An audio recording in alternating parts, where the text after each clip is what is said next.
Não ajuntei riquezas na terra, onde a traça e a ferrugem as corroem, e os ladrões assaltam e roubam. Ajuntais riquezas no céu, onde nem traça nem ferrugem as corroem, onde os ladrões não arrombam nem roubam. Pois onde estiver vosso tesouro, aí também está seu coração. Ninguém pode servir a dois senhores, pois ou odiará um e amará o outro, ou será fiel a um e abandonará o outro. Não podeis servir a Deus e a Mamon. Por isso vos digo, não vos preocupeis com vossa vida, com o que comereis, nem com o corpo, com o que vestireis. Não será a vida mais do que o alimento, e o corpo mais do que as vestes? Olhai os pássaros do céu, não semeiam nem colhem, nem guardam em celeiros, mas o Pai Celeste os alimenta. E vós não valeis muito mais do que eles? Quem de vós, com suas preocupações, pode aumentar a duração de sua vida de um momento sequer?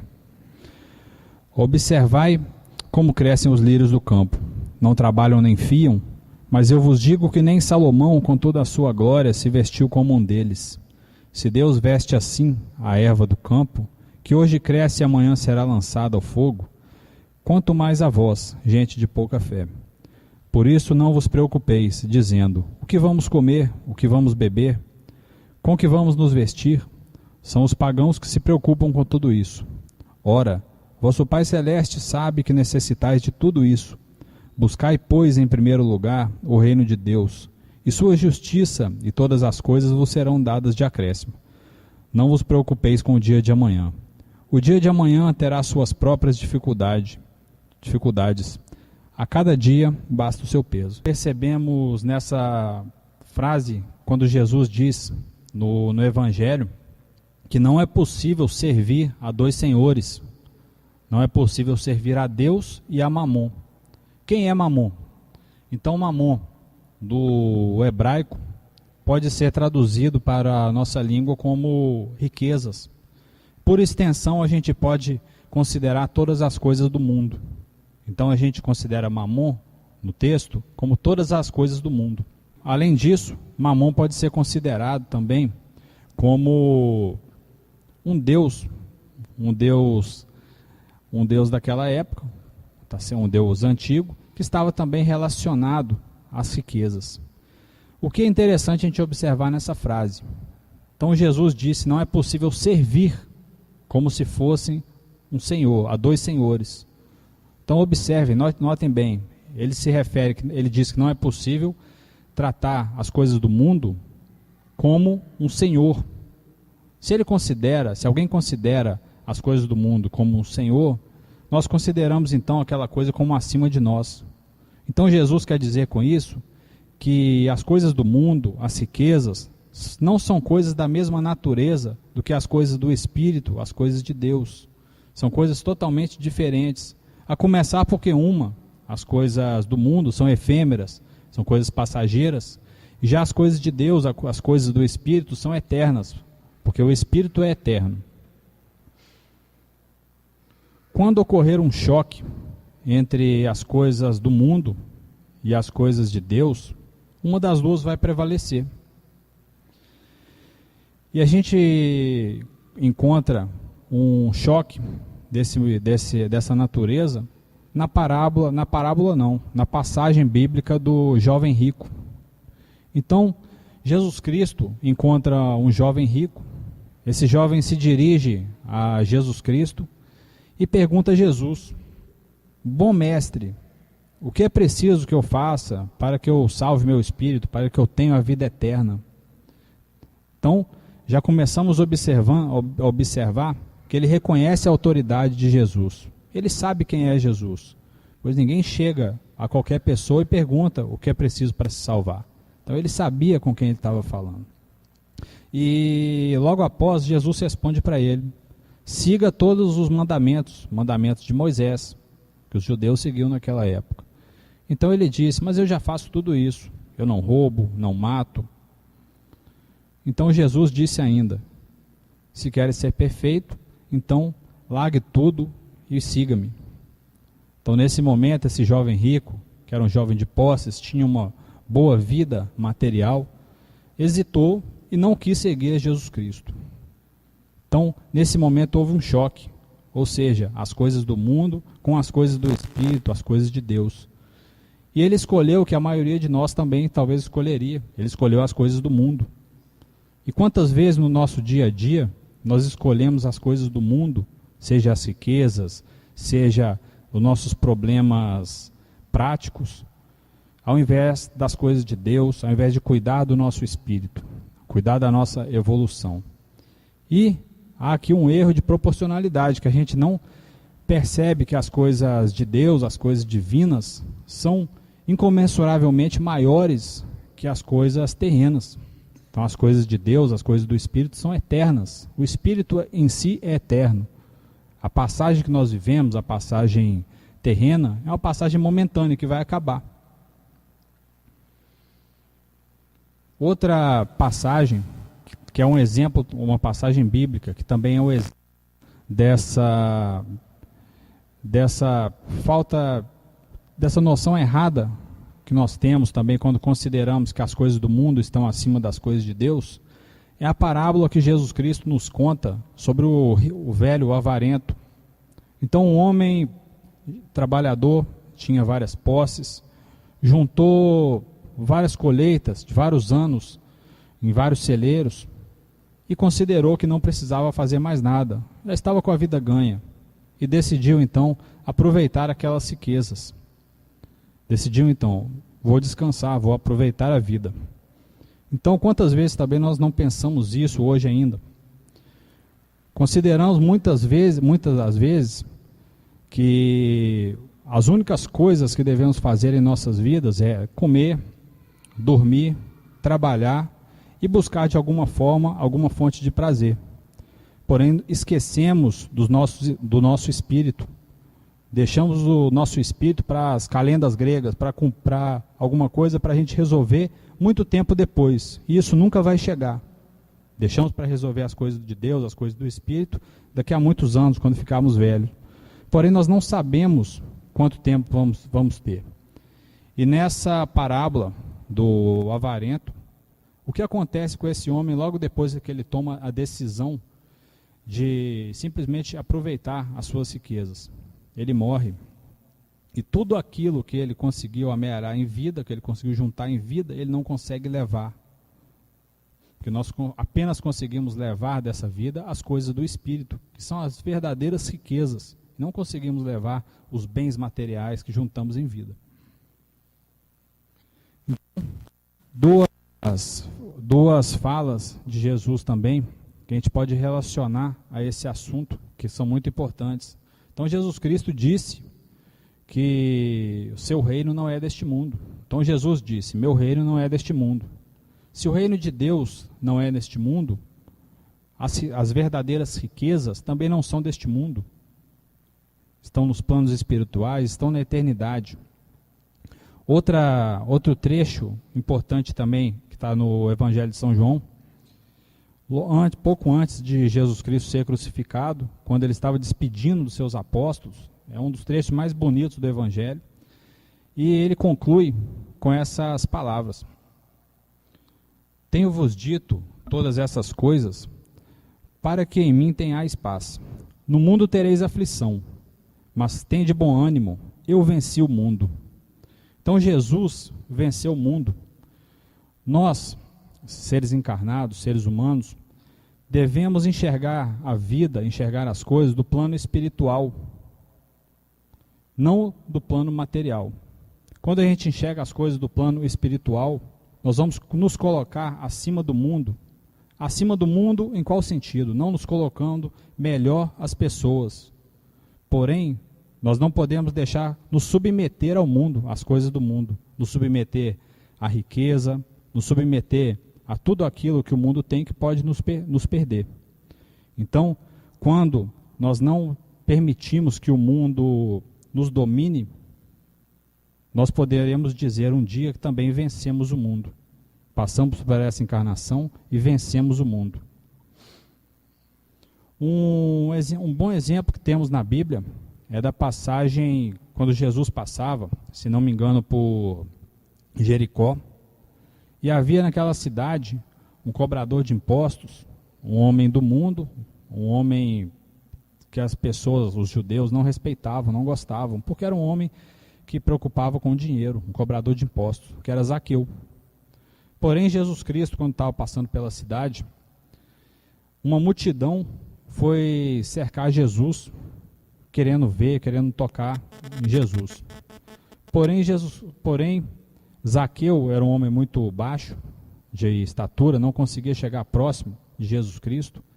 Decidiu então subir em uma figueira, uma espécie de figueira que havia naquela época, naquela região que era muito alta. Então, quando ele estava observando aquele tumulto e Jesus passando no meio pela estrada, Jesus disse a ele: Zaqueu, desce imediatamente que eu preciso me alojar em sua casa. Zaqueu então desceu. Quando Zaqueu desceu, disse a Jesus: Mestre, nesse momento eu vou doar metade dos meus bens, e se eu fiz mal a alguém, se prejudiquei alguém, vou pagar com 4 vezes aquele valor. Então Jesus naquele momento disse: Zaqueu está salvo. Você estava perdido e agora está salvo. Por quê? Porque Zaqueu naquele momento abriu mão das coisas do mundo em prol das coisas de Deus. Podemos dizer que ele venceu o mundo naquele momento. Uma outra parábola também que Jesus Cristo conta é a parábola do rico e do Lázaro. Então havia também naquele tempo um homem bastante rico e na porta de sua casa ficava um mendigo chamado Lázaro. Então esse mendigo não tinha nem o que comer, e apesar na casa do rico se fazerem vários banquetes, haver muita fartura, ninguém dava nem um pouco de comida para aquele mendigo que ficava na porta. Apenas ignorava aquela pessoa, que era uma pessoa pobre. E um dia, Lázaro então faleceu. Pouco tempo depois que Lázaro faleceu também o senhor, dono daquela casa. Então, ao chegar nos planos espirituais, o homem rico que morava naquela casa, que todos os dias ignorava Lázaro e as suas dificuldades, vê Lázaro ao lado de Abraão, que era o antepassado dos judeus. Naquele momento ele vê Lázaro como um vencedor, uma pessoa que, apesar de ter tido uma vida de sofrimento, estava naquele momento sendo consolado por Abraão. Porque ele se resignou com sua vida, teve uma vida correta. E por outro lado, esse homem rico estava nos mundos negativos, estava sofrendo, e conseguia ver de lá o Lázaro. Então nesse momento ele disse: Pai Abraão, por favor, permita que Lázaro molhe apenas a ponta dos seus dedos e me dê de beber. Então Abraão disse para o homem rico: meu filho, há um abismo entre esses dois planos, entre as nossas duas dimensões. Ou seja, não era possível que Lázaro, que estava num plano superior, chegasse até aquele local onde estava o homem que estava sofrendo. Então, dessa maneira, esse homem rico, que já condenado, ele disse a Abraão: Abraão, por favor, envie Lázaro então como espírito aos meus irmãos, aos meus familiares, para que ele conte o que estou passando, para que eles não incorram no mesmo erro. Porém Abraão disse: os seus irmãos, os homens encarnados, já têm a lei de Moisés, eles têm Moisés, eles já têm os profetas. E hoje, se isso fosse hoje, nós poderíamos ainda acrescentar aquele que estava contando aquela história, que era o nosso Senhor Jesus Cristo. E ele disse ainda: eles não acreditam em nenhum deles, não seria um espírito que eles iriam acreditar. Então hoje nós podemos ver, já se passaram 2000 anos, e já temos a lei de Moisés, as mensagens de Moisés, já temos os profetas, já temos Jesus Cristo, temos hoje as mensagens dos Espíritos, e continuamos a cometer os mesmos erros que cometemos há 2000 anos atrás, ou até mais, as nossas primeiras encarnações.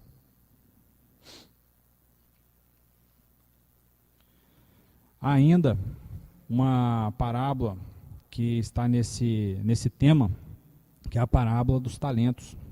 Então, Jesus conta que havia um senhor rico que tinha vários escravos. Então esse senhor partiu em uma viagem e deixou para cada um daqueles escravos, daqueles servos, alguns talentos. Então os talentos eram uma moeda daquela região naquela época. E para um ele deu 5 talentos, para outro ele deu 3, e para o outro servo ele deu apenas 1 talento. O primeiro, o que recebeu 5 talentos, ele investiu aquele dinheiro, deu algum jeito de produzir aqueles talentos e multiplicou. Entregou, se não me engano, 10 talentos quando o seu senhor voltou. Então, quando o senhor voltou, ele disse: bom servo, servo fiel, você será recompensado em dobro. Logo depois veio aquele servo que tinha recebido 3 talentos e também entregou 5 talentos. Ele também tinha aumentado aquela quantidade. Ele produziu quando o senhor estava fora. Do mesmo modo, aquele senhor agradeceu, chamou também de servo fiel e disse que ele seria recompensado. Veio, porém, por último, aquele servo que recebeu apenas 1 talento e enterrou aquele talento. No final, ele entregou apenas 1 talento para aquele senhor e disse para ele: Senhor, eu sei que você é mau, eu sei que você vai cobrar até o que não é do seu direito, por isso eu estou te entregando, eu tive medo e guardei, estou te entregando apenas 1 talento. O que o Senhor disse então para esse servo? Servo mau e preguiçoso, agora você vai pagar. Então, com isso, fazendo uma analogia à nossa vida, temos que enxergar esses talentos como as várias virtudes que nós temos quando encarnamos, como as várias missões, como a nossa vocação em si. Então, alguns recebem uma certa quantidade de missões que devem cumprir em vida, outros recebem mais, outros menos. Uns recebem mais virtudes e outros menos. E alguns aumentam, produzem em vida, procuram evoluir, procuram melhorar aquelas virtudes, procuram também cumprir bem as suas missões terrenas. Outros, porém, passam a vida e esquecem de cuidar daquilo. Ou então, por medo de perder aquilo, não cuidam da sua vocação, não se preocupam com a sua vocação, não se preocupam com as coisas do espírito e passa a vida preocupando com as coisas de ordem material. Então, ao final da vida, esse servo, essa pessoa, esse ser encarnado, não vai ter cumprido a sua missão, não vai ter evoluído. Ele terá estagnado, perdido a sua encarnação, preocupando com coisas do mundo.